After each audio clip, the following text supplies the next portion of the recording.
And with that, we got to get the fight song in here. Help us out, baby. 10-7, Lions, let's go! Forward down the field, the Lions team and will not yield. And when the blue and silver wave, stand and cheer the brave. Rah, rah, rah. Go hard, win the game. With honor we will keep our fight. Down the field and gain a Lion victory. Go Lions! Who loves you, baby? Woo! Guys. Oh man, if that The boys are buzzing, yeah, The boys are buzzing, yeah. dude.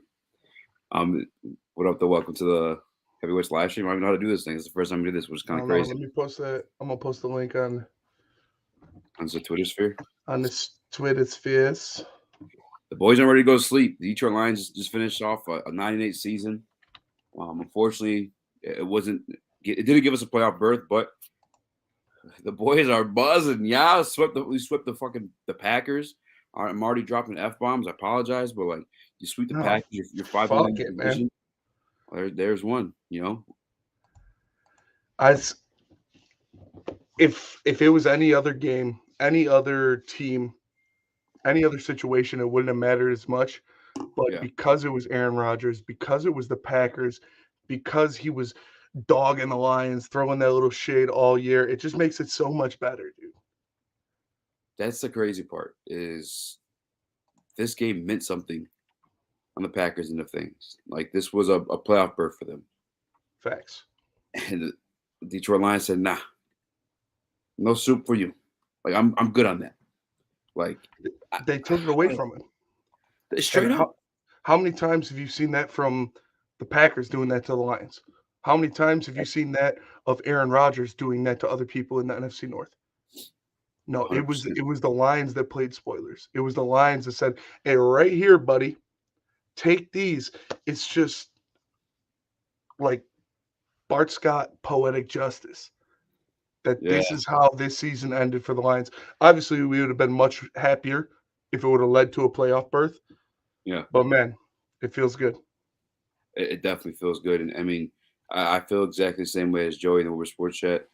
I'm so used to saying that. But he says, what's going on, boys? For the first time in a long time, I hate the season over. The season is over. This was a great win for the team. And to do it on prime time, so sweet.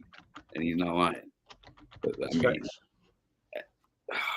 I can't even – there's just so much to talk about. You have your rookie, your first number one overall pick, technically the number 2 of the draft, but, like, still Aiden Hutchinson. And the boys are lit right now, by the way. Like, let's get that out of the way. It's 250. I hope you guys realize the time. You know what I'm saying? Demon hours. Demon hours for sure. But Aiden showed out, you know. Kirby showed out again. Like, I tweeted earlier in the week the interception that – I'm sorry. Let me correct myself. The second interception that Kirby Joseph had earlier this season, and I said, you know, just a little reminder that Kirby Joseph owns Aaron Rodgers, and Packers fans made their way to the tweet, and they had all kinds of shit to say. And hey, we'll find out Sunday. You know what I'm saying? I can't. When it comes to arguing, and this is how it has been as a Lions fan historically too. When it comes to arguing another franchise fan like the Packers, for instance, they have the 4-time MVP, a couple of Super Bowls. I can't, as a Lions fan, I can't. Can't say much. Can't say much. And all I can say is, let's find out Sunday. And guess what happened this Sunday, Spinny? They fucked around and found out. Fucked around and found out, dude. Aiden Hutchinson gets 2 sacks to, I don't want to say cement, but further his defensive rookie of the year agenda. You got a guy at 9.5 sacks. He's got 3 interceptions. He's got the fumble recovery. He's got game-changing plays. The boy is buzzing. The boy's buzzing, man. And I said it from the beginning when people had doubts. Yeah, we all had doubts. It didn't start off as well, but even when I saw that Washington game, when I saw what he could do in that type of atmosphere with those type of hits, I said, that's the blue chip guy. The Lions got their blue chip guy, and that's what you're looking for, was a blue chip pass rusher. And he showed out in the most important game of his career by far. Obviously, they had nothing to lose. They're just going in there to play spoiler, but man, that was a playoff atmosphere, and the young dogs showed up. Listen, you and I were on our way to 6, and the game had already started at that point. And So I'm driving, and I only have like the audio to like get a sense of the atmosphere. And I don't know if you remember before we turned on 6th Street, I was like, "Yo, I'm not gonna lie, that crowd's lit right now." Crowd And was lit. I A think lot of Lions fans too. hey, it's just we ride like that. And Pride shows up. I didn't see this, so I can't speak to this being fact or not. But he said the Detroit Lions are the second most viewed team in 2022 season. I believe it, man. You get the Hard Knocks pump, you get the Dan Campbell pump, you get obviously Lions fans ride, Lions fans show out. We know the numbers when you talk Lions; they're always there. But to get on that stage, to get on that primetime stage against the Aaron Rodgers, against the only people in mainstream media I saw take the Lions in the game today were Rex Ryan, Tony Dungy, and America. Yeah. Who's America's team now? America. Who's America's team now? It's brother. How, like we said, we'd obviously be much happier if that win led to the playoffs. Obviously, you'd love to see your team in the playoffs. But for these young guys to get put into that situation, feel that atmosphere of a playoff game, go out there and produce, that is the kind of experience, the kind of lessons that you need to learn for these rookies. And they went out there and, man, it's awesome. It is awesome. It is awesome. Because here's the other part of it too, right? In a way, they didn't have anything to play for. You know what I'm saying? Like with Seattle winning in overtime, which by the way is a adrenaline dump of a way for them to win, right? Like you see the Rams take them to overtime, and I'm sure as a fan, I know that I was like up tempo about it. Like I'm like, dog, this might happen. Matter of fact, that there's a reaction video out there right now. Oh, I thought you were farting for a minute. I was like, oh Jesus. But they had nothing to play for technically. Their season was over at that point after Seattle won. And I know I felt adrenaline dump as a fan. I'm sure in some form or fashion. I mean, the Lions had that too. I'm talking about the actual players. Oh, for sure. And they didn't let us stop them, man. They didn't let us stop them, man. Like, that's just a testament to Dan Campbell and his leadership. A testament to the type of, the mentality that they've made. I think we spoke about it at some point in the seasons. We're like, this season, I should say, we're like, they have established their identity of what they're going to be as a team. And what I mean by that is kind of like the San Francisco 49ers right now. You know that you're in it for a hell of a battle every time you play them. You're going to get punched in the mouth, both defensively, offensively, because they got a great defense. And I'm saying we have a great defense, but I do think we're on our way. But they have a big, strong offensive line is going to, physically dominate you at the line of scrimmage and decide how the game's going to go. Are we passing it? Are we running it?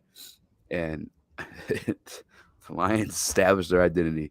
They established their identity so hard. You hear about it in like the NBA. You hear about heat culture.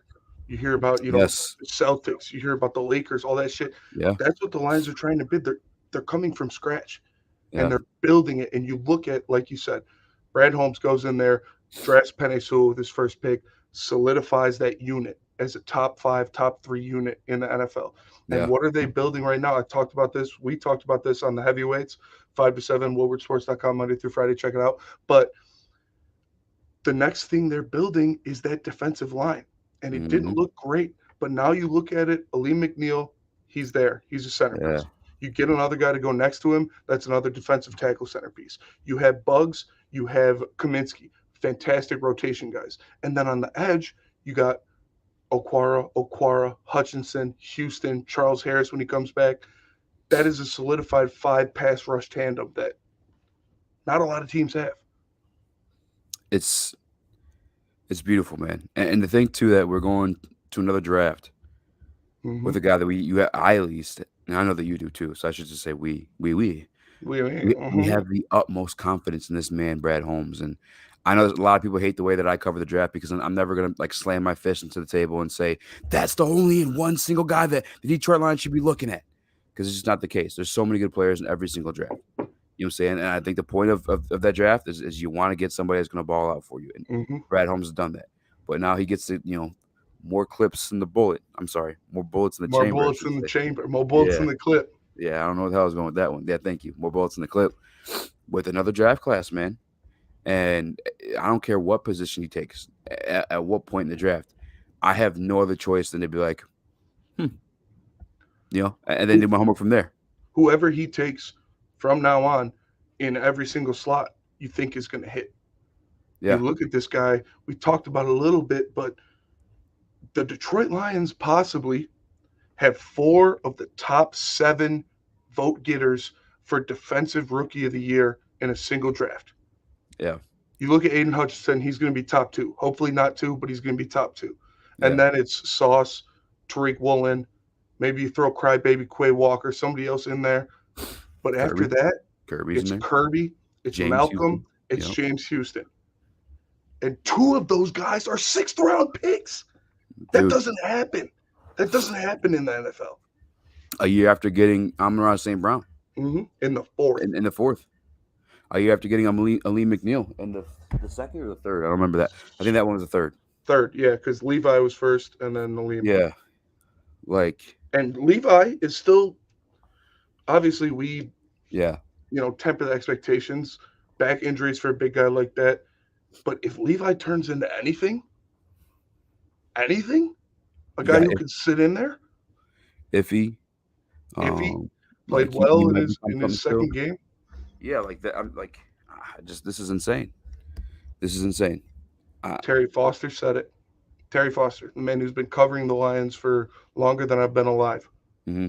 Brad Holmes is the best GM in Detroit Lions history. Facts. And it's facts. And I know we're talking about the draft right now, but Joey in the comment section said, free agents got to see what the Lions have to offer. You got to think what this season and win does for us in free agency. And facts. 100%. They've already almost established a little bit of that like mind state beforehand when we saw Deshaun Elliott come here and give us opportunity. I mean, that's kind of it. I guess off the top of my head. Chark. Yeah, but yeah. Guys that Chark, Bugs, guys like the Redemption Project guys. Yes. You know what I'm saying Charles Harris, like guys that, like former 1st-round picks that like fizzled out or didn't work whatever system they had. Guys that maybe were starters elsewhere, got hurt. Like this is like where you come for like that second opportunity where like you truly have to grind to get your PT. Guys who feel like they're not getting enough, they got Detroit to look forward to now. But I'm telling you, I mean, we're adding 4 more guys in this draft class. I don't know what positions they're going to be, but the competition's about to get a little bit more stiff. Whatever it is, they're going to be a player. Because like you said, I believe in Brad Holmes. Whatever he picks, I'm with him. The man obviously knows football a lot better than me, a lot better than you, a lot better than anybody I've seen in a long time. Yeah. So I believe in whatever he takes. And like you said, they have the redemption projects. It started with Charles Harris. They got a steal in Jamal Williams. They get a guy like Deshaun Elliott and DJ Chark who've been injured but played at a high level when they're healthy come in here. Brad Holmes hasn't had money to work with. Next year, this free agency, he's going to have money to sign one big name. So you can go out and you can get a Trey Edmonds. You can go out, you can get a Darman Payne. Somebody solidify some position group. Or Tony Pollard or something. Or the year after that, they've got over $100 million in cap space to throw around. All right, here's my thing. You can't be looking at like but it's going to be already because the book's going to look way different. But yeah, they'll be way different. They'll sign some guys here. They'll re-sign guys. They got a whole rookie class to sign. But still, after all of that, they're going to be $50+ million to sign. Brad Holmes hasn't had money to throw around, and the people he's brought in have contributed in free agency. The thing too is I don't even know that he's going to bring in a big name guy. I mean, maybe he does. I can't say for sure. No, I mean, I guess where he come from, they brought in Sue. That's when they're ready to. Yeah, you get that one guy, and that's what I feel. Like you said, they've got the picks. They're going to draft some guys. I can see them signing like a Darman Payne or a Trey Edmonds. Those aren't like the, top 5 signings, but that's a top 10 guy you could throw in there, solidify.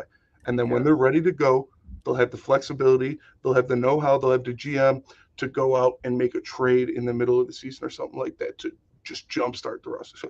Because they're building it the right way. They're building it through the draft. They're building it in the trenches. And it's just amazing, man. Joey Robin and the Wilbur Sports Chat says Bugs a menace. Hopefully he comes back. There's a lot of guys in this team, Spitty, that I was thinking about I don't know if it was after the game that I was thinking about it or like during, but there are a couple guys that do need to be re-signed. Some house cleaning, if you will, and I think there's a conversation to be had for DJ Chark.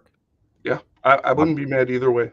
Yeah, obviously there's conversation for Jamal Williams. Mm-hmm. Isaiah Bugs is one now. John Kaminsky, most definitely. That I would almost make that a priority. John Kaminsky should be number 1.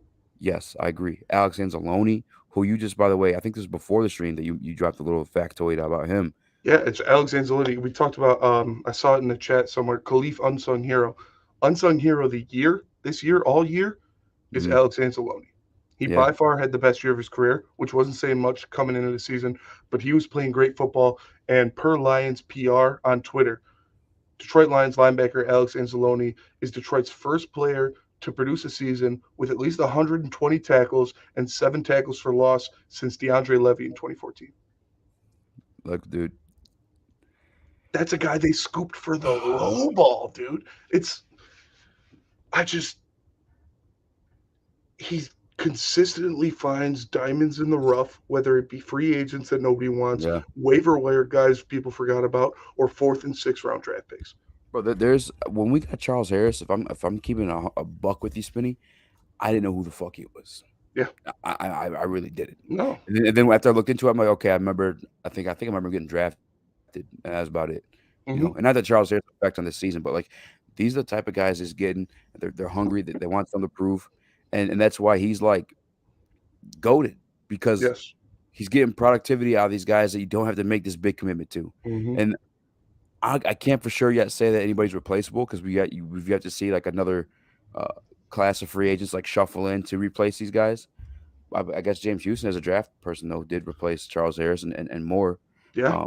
But And I'm kind more. of D in the chat says no big name free agents, get mid level guys and draft, and that's what Brad Holmes been doing. Mhm. But I'm just saying I wouldn't be surprised that when they think they're there, when they think they're knocking on a championship, more than just a run. I'm talking about like an actual championship. They're gonna pull a fit off the Eagles. They're Oh gonna yeah. pull what actually the Rams did, which Brad Holmes part of that lineage, and they're gonna go all in. And That's I'm what you and have I'm to do. yeah, and I'm That's here what you for have it. to do in the NFL. Your window for legitimate championship contention is so small. So when you Yeah, have it, when you see it's there, you got to pounce. Obviously, the Lions aren't there yet. I'll give them 2, 3 more years 2 years. until they're Yeah, legitimate championship contenders. But it's like we said, the way they're building this is the right way.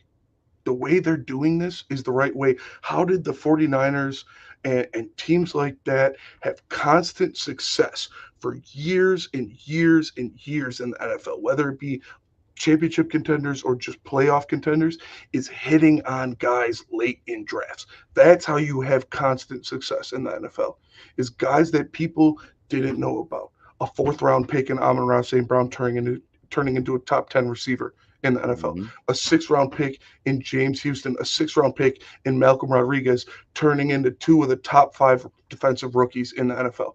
third That round pick. is how you have consistent success in the NFL. I feel like, I mean, here's the other part of it too is like he's just hitting at every single level of the draft. You have the first runners that are hitting. Yeah. You have the second round is probably like you have a little bit of a debate, but even then they're hitting. I like Josh Pascal a lot. I like Josh Pascal. I didn't even mention Josh Pascal when I was talking about defensive line. It's crazy. He really didn't even get to like get going and like he had 2 sacks last week. Although the Yeah. Bears suck, it's he really wins. a beautiful, beautiful damn thing, man. Just at every level in the draft, man. I do want to ask you this question. Somebody commented. Let me find it real quick. I thought it was a good one. Let me see. Where the hell did that one go? It was over under on primetime games next year. And he had 3. 3? I was Yeah. going to say you should set it at 2.5. Exclude Turkey Day. Exclude Turkey Day. Yep. I'll go under. Under. Just because I think they'll get 2. I would say 3. I think they're going to get 3. But Yeah. this is a team that people are going to talk about. They're already talking about. Obviously, this year did a big thing for it with the exposure of Hard Knocks. You saw it all through national media with what Dan Campbell did mid-season to turn a 1-6 football team into a playoff contender going into Week 18. You don't see that happen in the real first year of a rebuild. Obviously, it's a second year, but last Yeah. year was the teardown. It's not a rebuild if you got Trey Flowers and Jamie Collins on your roster. Yeah. And this year is the real first year of the rebuild, and they're 9-8. 9-8, bro. That is wild. It's good coaching. Great Shout coach. to 0-16. Shout to 3-on-3 Sports Guru. Shout to Nomis. Evan Lubras just joined the chat. So this win was fucking electric, and it was, bro. It was. It really was. just the moment, bro. And I'm sorry if we're just like delaying or just keep talking about, it, but it's just one of those. It's just one of those moments, man. And like, although 9-8 didn't get us there, and we ultimately didn't make the playoffs, it's still just a sign of like obviously we know the Brad Holmes element of it, right? Yeah. But Dan Campbell and his coaching staff too, to like you said in the rebuild process, craft up a 9-8 season, and not just like a regular 9-8 where like we've seen happen here in Detroit before the 17 game season, so like 9-7, whatever you want to Yeah. go. Whatever you want to call it. Yeah, but like we've seen it to where like they've beat just the bad teams in the schedule, or teams that were supposed to beat. I mean, this schedule or this season, I should say, you saw that and more. You Mhm. saw the route of a playoff team, the Jacksonville Jaguars. You saw the route on the road against a playoff team, the New York Giants. 2 division champions they blew out in the 5-1. Jacksonville Jaguars Yeah, and the Minnesota Vikings. Yeah. fact. I was just gonna 5-1 in the say, division. yeah, post that comment from No Well, Miss J, because 5-1 in the division. When's the last time you've seen the Lions never. only lose a single game in the division? I can't think of a single time in my life, dude. Me either. I really can't. They're the true kings of the North. They literally though, like in terms of just the North. Yes. Like if the Vikings want to go out and dominate the realm, sure. I doubt it. Yeah. But the true kings of the North is Dan Campbell, the Detroit Lions. Mm-hmm. And that's no cap. There's That no is cap no in that cap. rap. 5-1 in the division. And the one win they gave up, the one loss they gave up Was on was some one fuck that they shit. had in the bag. Yeah. And that was infuriating. That's one game that I was pissed off about. Oh man, I don't want to bring this up because it just sucks. And it's going to remind everybody else listening that it sucks. But like, fuck, it sucks. It's the end of the season. Riding off of a win like that. Like, because Goff isn't supposed to be good on the road. And I got to be honest with you, like, he started off a little cold, but he sure as shit warmed up and had a hell of a game. He went there and did what he did. He was 22 of 34 for 224 yards, no touchdowns, no interceptions. Yeah. That's what you got to do on the road in Lambeau, getting the dub. We've been called the Goff haters.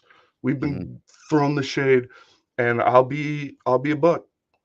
In Studio B, I said some fuck shit about Goff, but when we broke it down, we both agreed Goff is a guy who can do this. Goff is a guy who can win you games. Goff is a guy who can win you divisions. 100%. It's proven. Yeah. And this is crazy to me.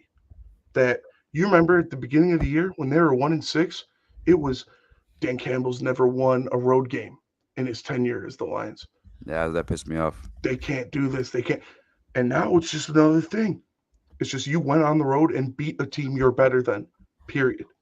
Yeah, that's the other part of it too is like what does next year look like for us and just other Lions fans too? Like, are we expecting wins every single game? Are we like no more cute Lions, right? Like no more like, they're young. Like that's they lose that excuse next year, right? They lose that excuse. Obviously, they'll still be young, but after what you've seen in the last 10 games, they're capable of, season, no excuse. Yeah, there's no excuse. Yeah. My expectations for the Lions next year are 12 wins and an NFC North championship. Wow, let's go. That is my expectations for the Lions.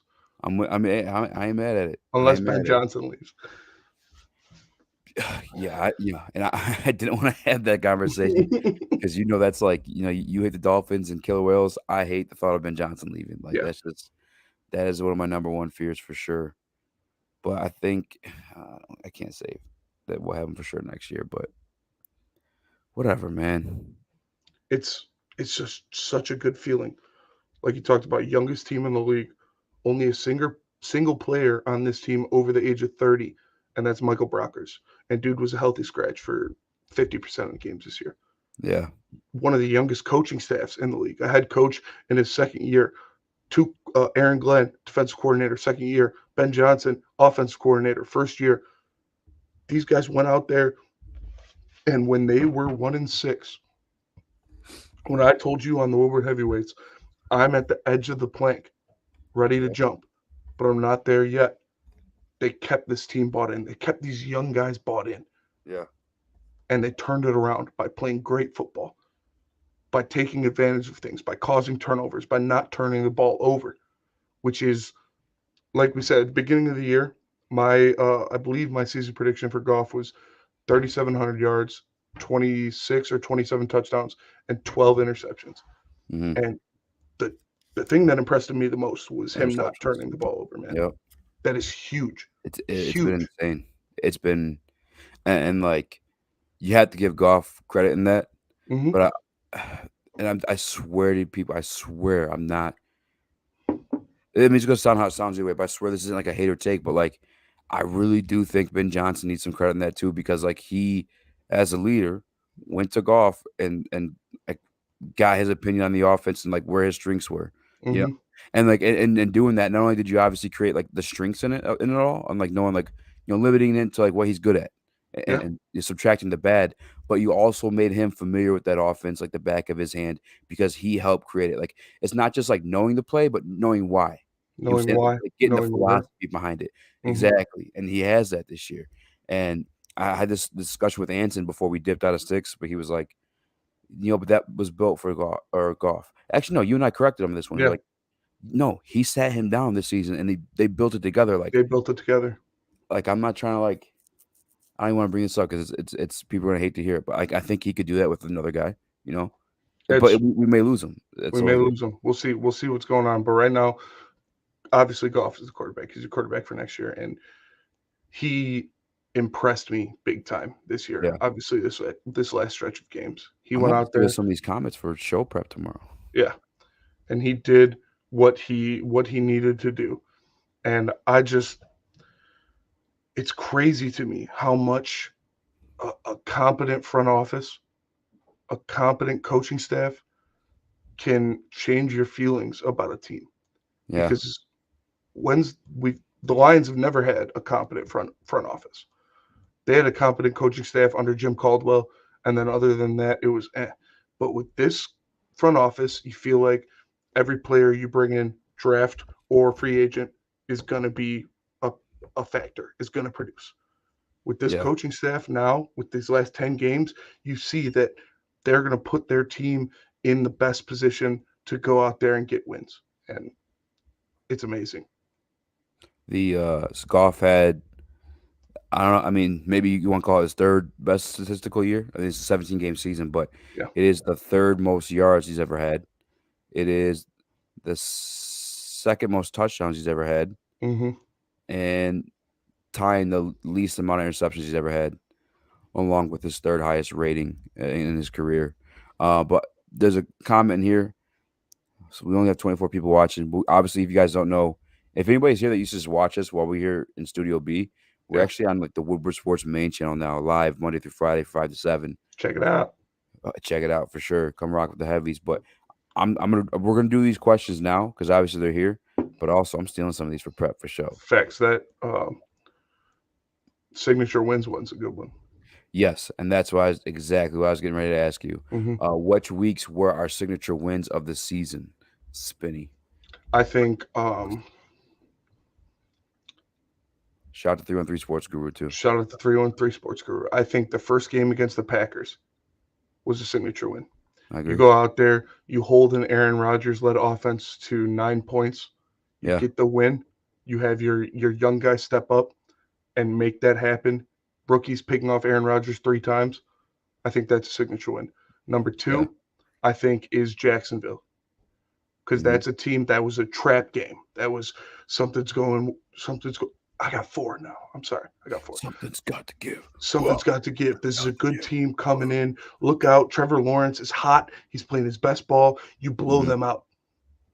Another one, the New York Giants in the Meadowlands on the road against a playoff caliber team. You go out Yep. there, you dominate. And then On the fucking road, baby. on the road, Double-digit dominate. win. Take the soul out their chest. And then you look at number 4, and it's the Chicago Bears. Yep. You're coming off a loss to Carolina, terrible loss, Yep. almost ruined your hopes for the playoffs. I mean, kind of did. It basically did, did, but you were still in it in week Yeah. 18. Yeah. And you look at that team. Obviously, Chicago's not great. They're terrible. Obviously, they got the number 1 overall pick, but Yeah. that could be a game where they're kind of sulking. Damn, we're over. We lost it. No, you go out there and you just give it to the Bears. Yeah. Give it to the Bears. Extremely blow out the Bears. And that was a big one to me to see how how hard and how fast they bounce back. Pause. Yeah, I'm with you. I gotta go Packers for sure. I mean, that's Mhm. when it happened, right? That's when everything just That's kind when of it switched flipped. for Yeah. this defense in particular. And like I know I get that like Rodgers didn't have like a Rodgers-esque year, and he's coming off of like the back-to-back MVP situation, but it's still like that name. You know what I'm saying? Like it's Aaron Rodgers, bro. Yeah. Like that's gonna give you a confidence boost no matter what. And I think that's what it did for these guys, these young guys. And then Chicago, Jeff Okuda. We're talking about like games, like season-changing games or whatever, statement games, signature games, signature play by Jeff Okuda in that pick six. That pick six. That's Forced what. by Aiden Hutchinson. Yeah. Yep. That's two. I mean, those 3 games in a row because then I move on to my third game and it's New York Giants because then you have a 500 team on the road, like you said, against a guy that like I'll do respect to Brian Dabble because he is doing an amazing job. He's doing a tremendous job. He essentially has all the same pieces that Joe Judge had for like 3 years and maybe even less if you look at how this wide receiving core was like decimated with injury, but he's dragged into the playoffs. But Dan Campbell and this Detroit Lions squad, like much like you said, and kind of like we talked about earlier, like kick the door down and put his nuts on his coffee table. You know what I'm saying? Like that was just amazing. And then he did the same thing against the Jets. But I'm gonna throw that Panthers one in there too because I think that humbled them. Like that's gonna be my fourth one is the humbleness that they got from that Panthers game, getting their asses whooped because like they learned you got to bring that shit every fucking week, bro. Yeah. They learned that anybody can be beat. You know, it is the NFL. There is no easy win. Headshot. Bang, headshot any given Sunday. They call it that for a reason. So yep. It's extremely impressive to me, man. And I just the stretch of football that they played in we'll call it 9 games. You take out the Carolina game. That was an ugly game. Defense played terribly. But those 9 games are some of the best football I've seen in Detroit, where it's the whole team. It's not Stafford and Calvin winning everything. Yeah. It's not Barry winning everything. It is the offense, the defense, and the special teams all playing complementary football. They're not shooting themselves in the foot with penalties. They're not turning the ball over. They're forcing turnovers. That is how you win in the National Football League. And I just love it, man. You can't not love it. It can't not give you hope going forward to say you like 3 games in, you're like, all right, they just got, they're playing good. 5 games in, you're like, okay, all right, they're doing things. 7 games in, you're like, wow, is this what they're going to be like every week?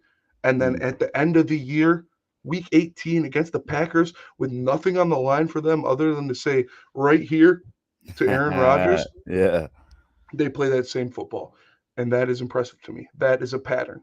That is a culture building moment. Yeah.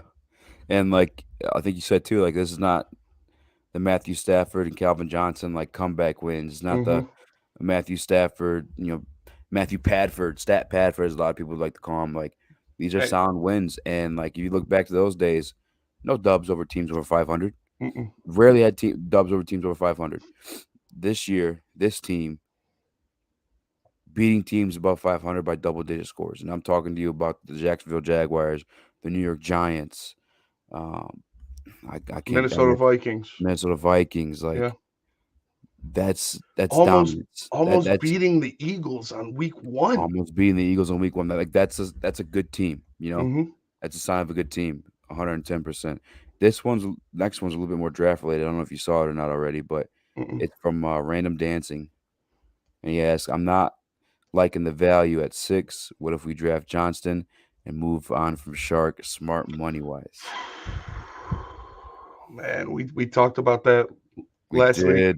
We talked about that last week. That guy Filthy boys thinking about that already, but yeah. That guy is something else, man, on the outside. Like he's got the Calvin archetype where he's big, he's fast, he can catch, he's athletic. So I don't know. They need a cornerback 1. Yeah. I love what Jeff Okuda did this year. Obviously, past 3 games, he was dealing with an injury. They held him out this game. Which was great to know finally, too. Great to know finally, yeah. That he wasn't freaking out, getting benched, which didn't make any sense to me if he was. but it was Me an too. injury that he was Yeah. dealing with. And when We he did was that healthy, topic, and I was just like, something's got to give. there has to be something because the man was playing great football. He was obviously the best cornerback on the field for the Detroit Lions, and you're going to need that. But also, you're going to need somebody else out there. So whether that be Kelly Ringo, whether that be Joey Porter Jr., whatever you decide to do there, I don't know. I love the thought of having that, Johnston alpha outside receiver to go along with JMO and Amon-Ra St. Brown. But what I think this team needs most is interior defensive line and cornerback. Yep. But I tell you what, if Brad Holmes did it, I'm not questioning it. Not questioning it at all. Yeah. Like, I mean, I think if people watch us routinely or listen to us routinely, like they would know the comments I've made about Tua Tagovailoa and even how I feel about Goff at certain times. And when you have those weapons around those guys, they make them look a lot better. Tyreek Hill and Jalen Waddle for Tua in Miami, and they made Tua. Tua had a great season for the most part, outside of like getting hurt and outside of getting hurt, he was an MVP candidate through 7 weeks. Yeah. He was though. He was. But I think obviously you see that Jameson, like something's going to be there for him at some point. You didn't get to see it this year, but I promise you it was on its way. Yeah. I promise you it was on its way. The same way, as I said before, too, as you see with the Christian Watson stuff. I mean, you add a Johnson to that. That's nasty. So, like, again, if Brad Holmes did it, I'm not questioning it. Yeah, I'm not questioning it. It's if I could see the theory, like the reason why, like I'm not tripping. But yeah, I'm with you. Cornerback or defensive tackle. Yeah. Murphy and Ringo coming soon. Yeah. I gotta check out this Murphy kid. I've heard a lot about him. He was talking about the games. Goff did his job, which was drive the vehicle. What's 313 Sports Guru put it in there? We just did this signature wins, but he says which loss hurt you? Which loss hurt do they regret the most? Just one. Yeah, Vikings. Vikings for sure. Vikings hurt the most. Vikings for sure. I think obviously that Panthers one sucked because of like the implications. Yeah, they went out, but at the same time, again, I feel like they almost needed that punch in the mouth just to wake up. And it's so hard to win 9 games in a row in the NFL. That doesn't happen often. Yeah, like once in a while you have a ugly one in there, so it is what it is. But the one that I wish, was the Vikings game because, in my opinion, I mean, I still had the season 9-8, obviously heading into here, and being like honest with you guys too, I was thinking more realistically 7-8, but you know how us Lions fans are. We'll sprinkle like one extra one because at least I'm throw it on top. Yeah, which they finished 9-8, so made me look good. But that was one where I feel like we were getting away with one, and Campbell kind of gave it up, and we lost Walker in that game too. So it's like I just watched these guys, in my opinion, at that time outperform themselves, and they also lost somebody at the end of it too. So it was like that hurt. Yeah, dude, it's tough, and that win would have put the Lions at 6-0 in their division in the playoffs. Yeah, that is something I don't know when that has ever happened for the Lions, where they would have swept the Vikings, Bears, and Packers and made the playoffs. If they win that Vikings game that was in grasp, that was one play away from being won. And like you said, it was tough. You lose Tracy. You have a guy come in who's inexperienced, lets up some touchdowns. You can swallow it at the time because you know why it happened. Pause. Big pause. But you look at it now, and it's like, wow, they had that. You could say there's a lot of games like that though this year, and that's what the NFL is. The NFL isn't what the Patriots did to the Lions, or what the Cowboys did to the Lions, or what the Lions did to the Bears. The NFL is what the Seahawks and the Eagles and the Vikings did to the Lions. It's one-score games. It's, are you making the right decisions? Are you making the right plays when it counts most to win the game? Yeah. And unfortunately, at the beginning of the season, the coaching staff and the players weren't making those right plays. You replay those games right now, they're beating the Seahawks for sure. They're beating the Vikings for sure. The Eagles, I won't say anything on that because the Eagles are the NFC champions in the regular season. But man, that makes it so much better. Like the NFC champions in the regular season, you played to a one-score game when you were at your lowest. When you were at your lowest. Sucks they're not in. Noah Walbrecht says go to bed. You go to bed. Take your ass to bed. Yeah, you gotta show up there earlier than us, I'm pretty sure. A little bit earlier than me. You beat him there. Dr. Doolittle says pause. Hey, I'm seeing some names in here. That's my guy. Remember from that's your boy? Yeah. Come on, guys. 5 to 7. Come rock with us. Shout out, Dumond. 313 Sports Guru. Where's Okuda? He hurt his elbow. His elbow injury. Yep. I don't know if it happened in the Vikings game, but I would go look as far as back as that, or maybe even that Panthers game, because he only played 57 snaps last week. Yeah, they pulled him out. Gunner reps. And it wasn't like he had 0 targets, obviously 0 completions allowed and 0 tackles. Obviously, in the Carolina game, he let up some stuff, missed some tackles, but the whole defense played bad in that game. Yeah. So I think he got injured in that game, and then it came over to the Bears game. They sat him down and then was out this week. Like you said, though, it's good to hear that it was an actual reason. It's good to hear it was an actual injury, because not due to play and not just due to play, due to all I was worried about his confidence, because damn, you gotta be broke at that point, especially after witnessing what we saw with Amari earlier this year too. Yeah, I mean, it's some money off the books too with Amari, but defense was a whole different team. And I did want to click on this comment, particularly because, like, all credit due to Jared Goff. Phenomenal football to end this season. But what's more of a characteristic of these wins, rather than like a Jared Goff performance, is takeaways from the Detroit Lions defense, the youngest defense in the league. And you saw it today too. But Kirby Joseph owns Aaron Rodgers. I don't know if we said that in the beginning of the stream, but guys, 4 turnovers in the 2 times that Aaron Rodgers played this Detroit Lions team. 3 of them come from Kirby Joseph. You know what I'm saying? And really, you could add 5 turnovers too. Well, 5? If you add an extra one, it's 6, because they had a fumble and an interception in this game. Yeah. They obviously had 3 in the first game. Kirby should have had 2 interceptions in this game. Another 2 interceptions against the Green Bay Packers team. But in each and every one of these wins, correct me if I'm wrong, I'm pretty damn sure there's a turnover in every single one of them. Yeah. Turnover today, turnover last week against Chicago. I don't think we got a turnover against the Panthers. Who was the game before that one? The Jags, yeah. Turnover against the Jaguars, that fumble. And then you go the Bills. We had turnover there too, but we lost. Yes. Turnover against the Giants. Turnover against the Bears. Pick 6 against the Bears. Turnovers against the Packers. Don't think we turned over against the Dolphins. Not a W. No turnovers against the Cowboys. No W. No turnovers against the Patriots. No W. Seahawks, did they turn it over? Let me see. Or takeaways, I should be saying, not turnover. Yeah, the Lions had a fumble and an interception. That's right. That was Kirby. I'm sorry, it was Malcolm's first fumble recovery on special teams. I don't know about the Vikings game, but again, more characteristic of these wins is there's takeaways by this Detroit Lions defense, the youngest in the league, and I think that's something that you need to keep an eye out for. I know a lot of people are saying draft defense, and I'm not saying that they're wrong, but just know that these year 1 guys typically, I mean, the biggest jump for NFL guys is year 2. Yeah, I do still think the Lions need 3 pieces on defense. I think they need obviously an interior defensive lineman. They need a cornerback on the outside. And you look at linebacker, obviously Malcolm played great. Obviously Anzalone had the best year of his career this year, but you could still upgrade from there. And that's not what, these guys, Brad Holmes, all of them have said. If there's an opportunity to upgrade at any position, they're going to take it. Yeah.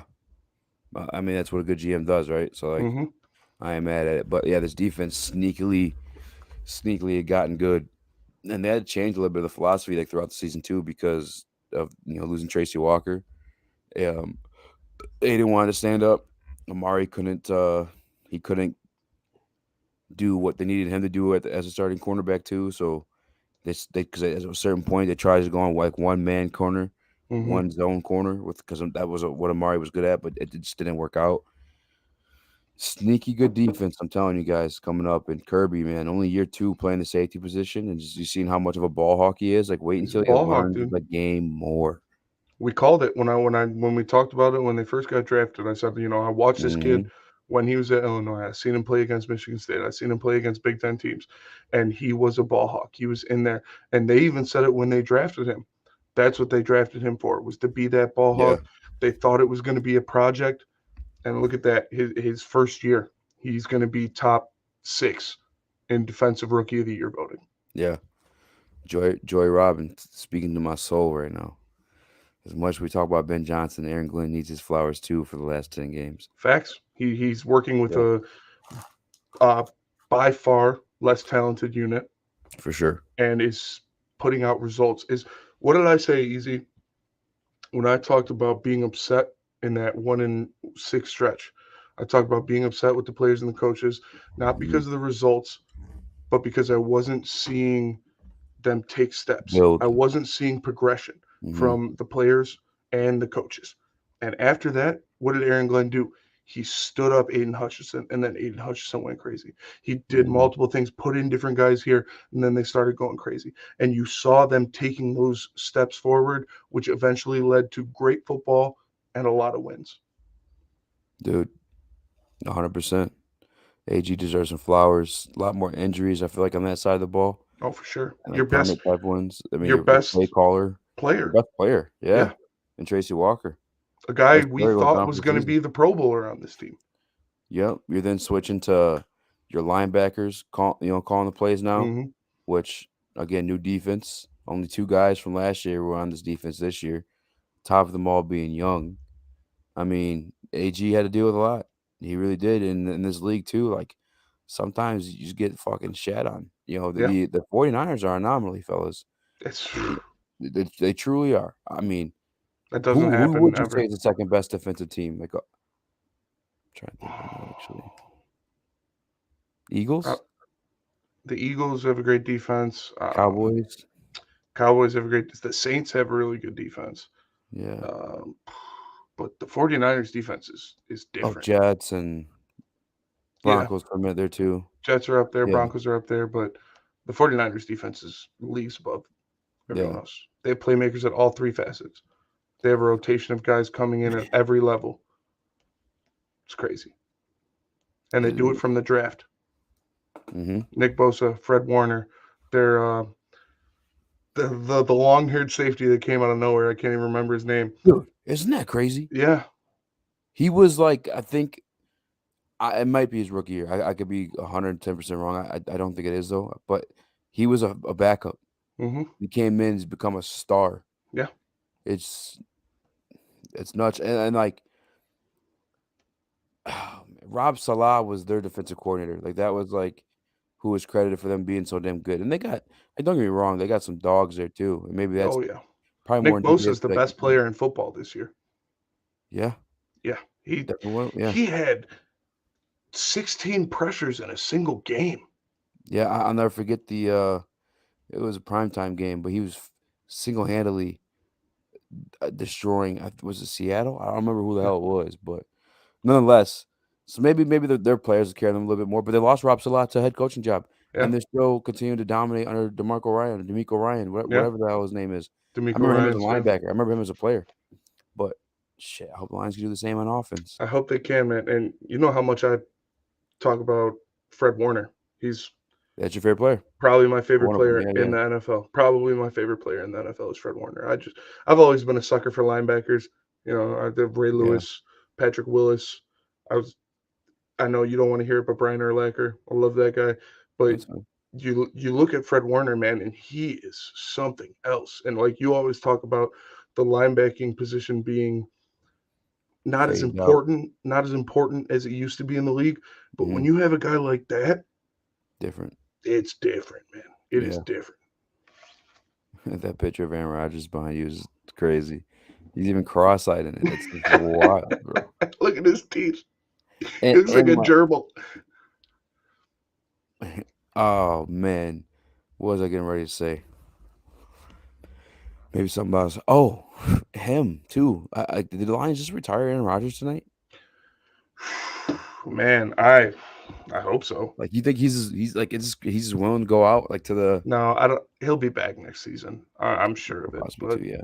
I'm sure of it. He'll be back next season. But man, I You tell please, that A camera get the Raj, fuck out my face. you're dating the heiress to the Bucks. You can afford to step away, big dog, because you're Yeah. not getting past the Lions anytime soon, brother. I'll tell you that. I'll tell you what too though. I mean, I ain't gonna lie to you. I'm not ready to shit on Jordan Love right now. Not yet. I mean, yeah, when he played, he looked good, but Yeah. I'll tell you right now, with wholeheartedness, Jordan Love isn't Aaron Rodgers. That's fair. Jordan Love won't win 4 MVPs in his career. I'll tell you that. What do y'all think about re-signing Captain Jamal? We've talked about this for a while. Obviously, big locker room guy. Obviously, he broke Barry Sanders' single season rushing touchdown record, which is insane. Had the 1,000-yard season, did the things he needed to do, stepped up when Swift got injured, filled in that RB1 role. The heart and soul of the team. The heart and soul of the team. And when he was talking before and after this game, it sounds like he's going to be back no matter what. Sounds like he loves it here. Sounds like he wants to be here. And I've talked about the tiers of running backs before, where the top tier of running back, where you're looking at guys like Nick Chubb, Dalvin Cook, all the guys like that, they're making $12+ million. And then you take a step down in the second tier of running back, you're looking at guys like Leonard Fournette, James Conner, they're making around $7 million.